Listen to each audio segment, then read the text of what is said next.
Hi everyone, this is our channel Around My Story. Please like, share, and subscribe. Lorsque la plupart des gens pensent à la dépendance, ils pensent automatiquement aux drogues. Cependant, une personne peut être dépendante de beaucoup d'autres choses, y compris le shopping, les réseaux sociaux ou, selon mon expérience, les jeux vidéo. J'ai essayé les rencontres en ligne pendant une courte période et j'ai rencontré un homme. Nous nous sommes entendus instantanément. Il était tout ce que j'avais toujours voulu.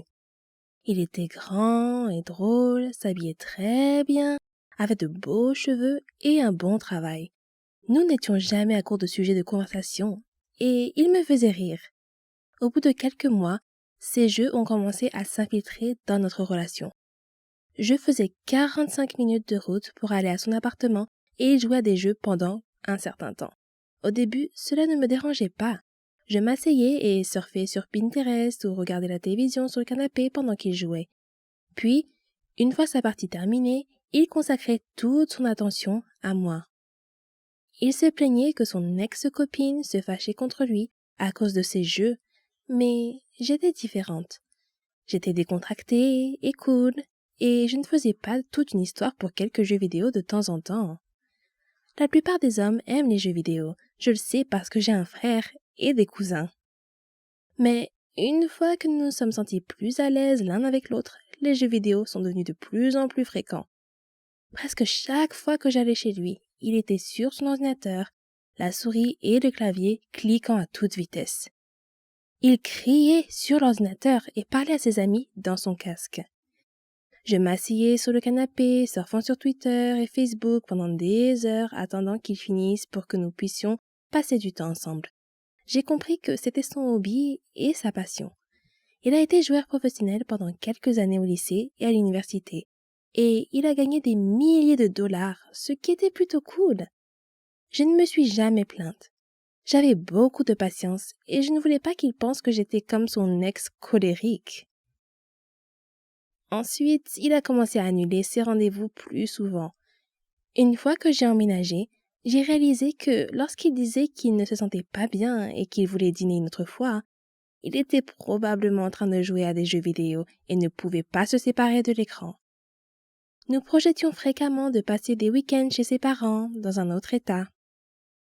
Je prenais des jours de congé et demandais à ma mère de s'occuper de mon chien. Je me réjouissais de passer du temps avec mon petit ami pendant les 4 heures de route. Au lieu de cela, soit il annulait à la dernière minute et jouait tout le week-end, soit il passait tout notre temps à regarder des gens jouer sur YouTube ou d'autres sites où les gens pouvaient diffuser leurs jeux en streaming. Il se levait le matin, s'asseyait devant son ordinateur et ne se levait pas avant d'aller se coucher. Cela se passait tous les week-ends, à tel point que je me sentais spéciale rien qu'en regardant un film avec lui parce que, pour une fois, ses mains n'étaient pas sur le clavier. Nous prévoyions de faire quelque chose d'amusant, comme aller au cinéma ou aller dans un restaurant qui avait l'air bien. Mais il se mettait à jouer dès le matin et changeait d'avis, disant qu'il n'était pas vraiment d'humeur à enfiler un jean et à sortir. Je pensais que mon anniversaire serait différent, mais j'ai fini par ne rien faire de la journée pendant qu'il jouait. Ce n'est qu'au moment de sortir dîner avec ma famille qu'il a finalement réussi à se séparer de son écran. J'allais me coucher et lui demander de venir avec moi pour que nous puissions décompresser avant de s'endormir. Il me disait qu'il serait là dans 1 minute, mais la plupart du temps, je m'endormais seule pendant qu'il jouait à des jeux. Il arrivait finalement au lit des heures plus tard, alors que je m'étais déjà endormie. Je me suis rendu compte qu'il avait un problème après notre rupture et j'ai enfin compris que ce n'était pas un comportement normal. C'est bien d'aimer les jeux vidéo, mais quand cela prend le dessus sur votre vie et détruit plus d'une relation, cela pose un problème. Il a admis qu'il avait une dépendance aux jeux vidéo. Mais tant qu'il n'aura pas reçu d'aide, il sera toujours en couple avec son ordinateur. Vous savez, parfois la vérité est encore plus étrange que la fiction, surtout si vous avez un sombre secret dans votre vie qui vous mettra en danger s'il était révélé. C'était mon cas. Et voici mon histoire. Je m'appelle Charlotte et j'ai 17 ans. Je vis avec ma mère. Mon père est décédé avant ma naissance. Alors ma mère a dû m'élever toute seule. Ma mère savait tout de moi. Mes études, mes amis. Elle avait certaines règles que j'étais censée suivre. Par exemple, il était interdit de manger à l'extérieur, je ne pouvais pas être amie avec quelqu'un sans qu'elle sache tout sur lui avant, etc. Je trouvais ces règles assez paranoïaques, et je lui ai demandé pourquoi elle imposait de telles restrictions pour que je me fasse des amis. Elle m'a répondu simplement que de nos jours on ne peut faire confiance à personne. Mais ce n'était pas une réponse très satisfaisante. Et quand je lui ai demandé ce que cela signifiait, elle n'a rien dit de plus. En grandissant, ces règles me déconcertaient encore plus, et je ne pouvais pas m'empêcher de me demander si elles avaient un rapport avec mon père, dont je ne savais rien. Maman disait toujours qu'il était un trouble fait, et elle me disait que tout serait clair pour moi avec le temps. Un jour férié, j'ai rejoint un nouveau groupe. Nous avons fait beaucoup de concerts. C'était génial! J'étais douée pour jouer de la musique et chanter. Quand nous sommes allés camper, nous avons rencontré des étudiants d'autres pays. Nous nous sommes fait beaucoup de nouveaux amis et nous nous sommes amusés ensemble. Nous avons même eu la chance d'accroître la notoriété et la réputation de notre groupe. Après notre première représentation au camp, une fille asiatique s'est approchée de moi et m'a serré dans ses bras en disant « Charlotte, tu m'as beaucoup manqué !» Prise au dépourvu, j'ai demandé « Est-ce que je te connais ?» Elle m'a encore surprise en disant « Tu ne me reconnais pas? Je suis Marie, ton amie !» J'ai souri et j'ai répondu « Tu dois te tromper. Je ne te connais pas. » Après avoir insisté sur le fait qu'elle était bien mon amie, elle s'est excusée et est repartie en courant rejoindre ses amis. Bizarre. Maintenant que j'y pense, j'ai souvent eu l'impression étrange que quelqu'un m'observait partout où j'allais. J'ai essayé de me débarrasser de ce sentiment à plusieurs reprises, mais je n'ai jamais pu. Je me disais simplement que ça devait être mon imagination. Ce soir-là, nous sommes tous allés faire une excursion dans la jungle. Il faisait très sombre. J'étais séparée du groupe et je me suis retrouvée seule, entourée d'arbres.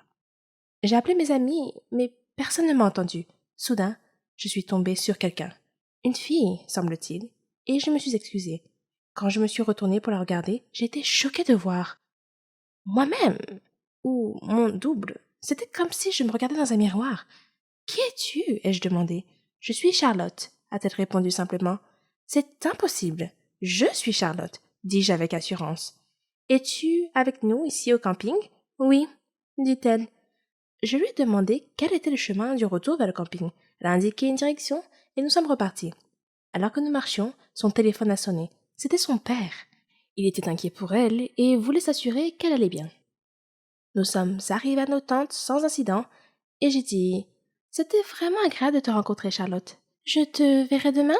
Je ressentais une forte connexion avec cette fille pour une raison quelconque. Puis je me suis rendu compte que j'avais oublié mon sac et je suis allée le chercher. Et de nouveau, j'ai eu ce sentiment inquiétant d'être observée. Soudain, quelque chose me frappe à la tête. Quand je me suis réveillée, je me suis retrouvée assise dans une voiture entourée de personnes portant des lunettes de soleil et j'étais vraiment effrayée. « Qui êtes-vous » ai-je demandé. « Et qu'est-ce que vous voulez de moi ?» Un homme m'a dit que mon père était la raison pour laquelle il m'avait kidnappée. Quand je lui ai répondu que mon père était mort il y a longtemps, il a juste ri. Puis il me pulvérisa quelque chose au visage et je perdis connaissance. Quand je me suis réveillée plus tard, l'autre Charlotte était attachée à côté de moi. L'un des hommes semblait confus de voir moi et a demandé à son patron laquelle de nous était la fille qu'il cherchait. Soudain, j'ai entendu quelqu'un crier « Stop! Ne bougez pas !» La police surgit de la ligne des arbres, encercla la voiture et apprehenda les hommes. Puis, ils nous détachèrent toutes les deux. Quelqu'un est apparu, l'air très inquiet. L'autre Charlotte a commencé à se réveiller et a demandé où elle était et ce qui se passait. Puis, elle vit son père et courut vers lui. Son père m'a alors regardé et m'a demandé mon nom et celui de ma mère. Quand je lui ai répondu, il a dit qu'il savait qui j'étais et m'a dit de transmettre ses salutations à maman et de lui dire qu'il continuait à garder son secret. Puis il me remit une médaille et me serra dans ses bras en disant qu'il n'était pas sûr que nous nous reverrions un jour. Je le regardais toujours d'un air confus. Alors il sourit et me demanda où était mon père. Et je lui répondis que mon père était mort. Il a dit que c'était leur accord entre ma mère et lui, qu'il essayait seulement de nous protéger, moi et l'autre Charlotte, qui se trouvait être ma sœur jumelle. Il dit avoir eu des problèmes dans son travail. Des gens ont menacé de nous tuer. Alors lui et ma mère ont décidé de nous séparer. Elle t'a emmené et j'ai pris ta sœur jumelle, a-t-il dit. Nous avons fait ça pour te garder en sécurité. J'ai appelé ta jumelle Charlotte, comme toi. Je me sentais encore un peu bouleversée à ce moment-là. C'était absurde. Je ne pouvais pas le croire. Soudain, j'ai entendu quelqu'un m'appeler. Charlotte, réveille-toi! C'est l'heure de notre voyage. Tu as dû faire un cauchemar car tu criais. Je me suis réveillée et me suis retrouvée dans une tente avec mon ami. Quand je suis sortie de la tente, je me suis arrêtée. Juste en face de moi, me regardant dans les yeux, se trouvait une fille qui était mon reflet exact. Avec le recul, je me rends compte que j'ai été élevée dans un monde très étrange. Au centre de ce monde se trouvait ma mère, célibataire, héroïnomane, et, du moins à mes yeux, la meilleure mère du monde. Chaque jour, il y avait un moment où elle me disait « J'arrive dans une seconde », avant de disparaître dans sa chambre avec quelques-unes de ses amies et de fermer la porte à clé. À 7 ans, je restais longtemps devant cette porte fermée à clé, essayant d'imaginer ce qui se passait de l'autre côté. Il m'a fallu des années pour comprendre ce qu'elle faisait là-dedans. Pendant longtemps, j'ai pensé que les adultes faisaient une sorte de sieste. Ils sortaient de cette pièce si calme, si détendu et si joyeux. J'avais l'impression de rater quelque chose, car même après des nuits complètes de sommeil, j'étais toujours fatiguée. Je voulais devenir exploratrice plus tard, et je savais que cela me demanderait beaucoup d'énergie. Ma mère avait énormément d'amour à donner, et c'est moi qui en recevais le plus. Nous jouions ensemble tous les jours pendant des heures, et nous rêvions d'aventures ensemble. J'étais Link, elle était Zelda, et notre mission était de vaincre le méchant démon qui vivait à quelques pas de notre maison dans l'ouest de l'Autriche. Tout d'abord, nous devions nous procurer une carte, afin de pouvoir localiser le démon et le détruire. Si ma mère était trop fatiguée pour notre mission, elle devait boire une potion à base de gousses de pavot pour reprendre des forces. Ma mère recevait généralement ses amis chez elle, comme Werner, qui m'a dit qu'il tirait son énergie de la nature et des arbres. Werner me racontait toujours les heures de gloire du club de football autrichien, tandis que le petit ami de ma mère, Adam, m'a appris à jouer aux échecs quand j'avais 6 ans. Il avait appris à jouer pendant son séjour en prison. Le seul mensonge que ma mère m'ait jamais raconté est sans doute que mon père était mort dans un accident de voiture avant ma naissance. Ce n'est que des années plus tard, lorsqu'Adam et elle sont devenus abstinents, qu'ils m'ont expliqué que mon père biologique était mort d'une overdose d'héroïne.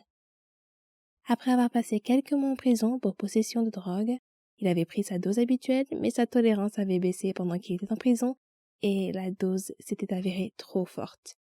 Dans sa douleur, ma mère enceinte a envisagé de se suicider, mais un livre qu'elle a lu l'a convaincue qu'elle se réincarnerait sous la forme de vie la plus inférieure si elle le faisait.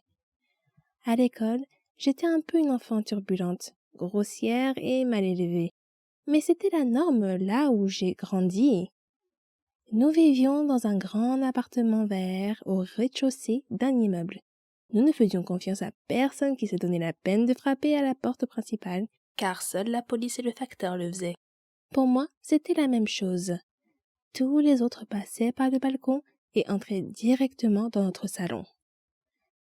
Un visiteur fréquent était le dealer de ma mère, que nous appelions le grec. Une fois, alors que maman était dans sa chambre, le grec m'a forcé à boire un verre avec lui. Je n'avais que